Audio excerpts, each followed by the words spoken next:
Coucou à tous et bienvenue sur cette chaîne, j'espère que vous allez bien. Alors ce soir on se retrouve pour des idées de menus tout droit sortis de mon frigo. Donc là en fait c'est le menu que j'ai mangé hier soir, donc que j'ai mis en tupperware, vous ne vous inquiéterez pas de la présentation. Et je m'étais dit que c'était l'occasion de vous partager des menus tout simples, mais alors vraiment, comme je vous dis, sortis du frigo.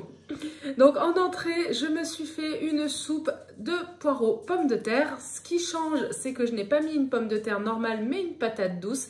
Et vraiment, ça change quand même le goût, je trouve, et un peu la texture. On est moins sur quelque chose de farineux qu'avec de la pomme de terre. Donc j'ai mis une grosse patate douce pour 4 têtes de poireaux. En fait, ce sont les verres de poireaux un peu durs là que je ne comptais pas utiliser ni en vinaigrette, enfin ni en poireaux vinaigrette, ni en fondu de poireaux parce que souvent c'est un petit peu dur. Donc là, je les ai vraiment fait cuire bien longtemps et j'ai mixé tout ça. Et ce que j'ai fait, voilà. Alors c'est très solide parce que j'aime beaucoup la soupe vraiment très épaisse. On n'est pas loin de la purée, mais là c'est parce qu'elle est froide aussi qu'elle a cette texture. Sinon, elle était quand même plus onctueuse. Et hier dans mon assiette, j'ai rajouté du lait de soja par-dessus. Donc je disais qu'à mi-cuisson, j'avais rajouté dans ma soupe un bloc de tofu, donc du tofu soyeux de 400 grammes. Vraiment, ça se mélange super bien à la soupe. Ça apporte des protéines. Pour une fois, j'ai pas mis de lentilles corail. C'est vrai que d'habitude j'en mets, mais là je voulais vraiment voir ce que ça donnait, en fait cet aspect justement lié à la patate douce. Je ne suis pas déçue, mais la prochaine fois, voilà, pour des intérêts nutritionnels, je rajouterai les lentilles corail comme je fais à chaque fois que je fais de la soupe. Donc ça c'était super bon. Et de l'ail, oui j'ai mis 4 têtes d'ail, enfin 4 gousses d'ail. Et ça sent super bon, pas besoin de plus. Après vous pouvez rajouter les épices de votre choix. Moi je trouvais que ça suffisait à soi-même, mais chacun ses goûts. Après, en plat principal, hop, alors j'ai plus de semoule, mais je me suis fait un couscous. Pareil, vous n'allez pas voir. Bon, hein. Je suis en train de boire mon thé, mais...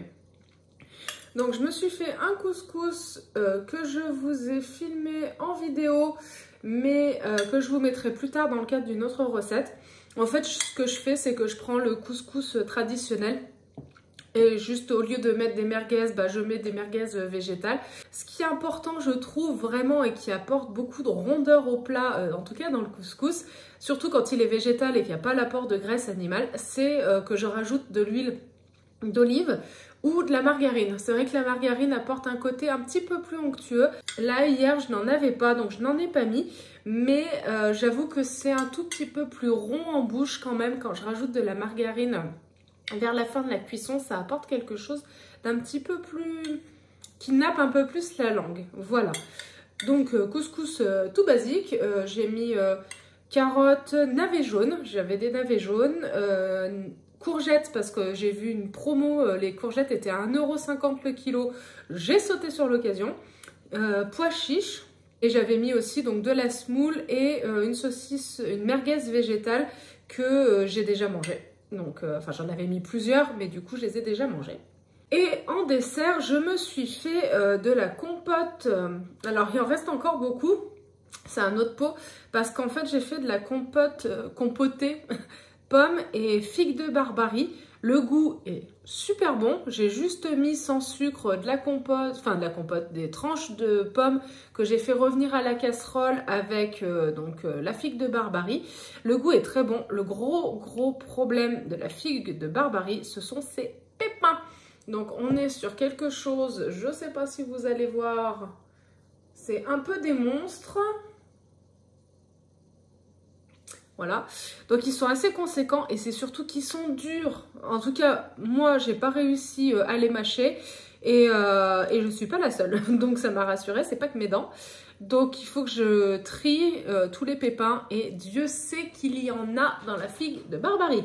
Donc je vous invite, si vous voulez manger des figues de Barbarie, en tout cas en compote, à trouver un système pour les enlever. Du coup, soit fouiller avec les culs secs, sans mâcher, soit je vais effectivement essayer de la passer et c'est ce que je vais faire plus tôt. Voilà, j'espère que ces quelques recettes vous auront donné envie. Je vous souhaite une très belle soirée.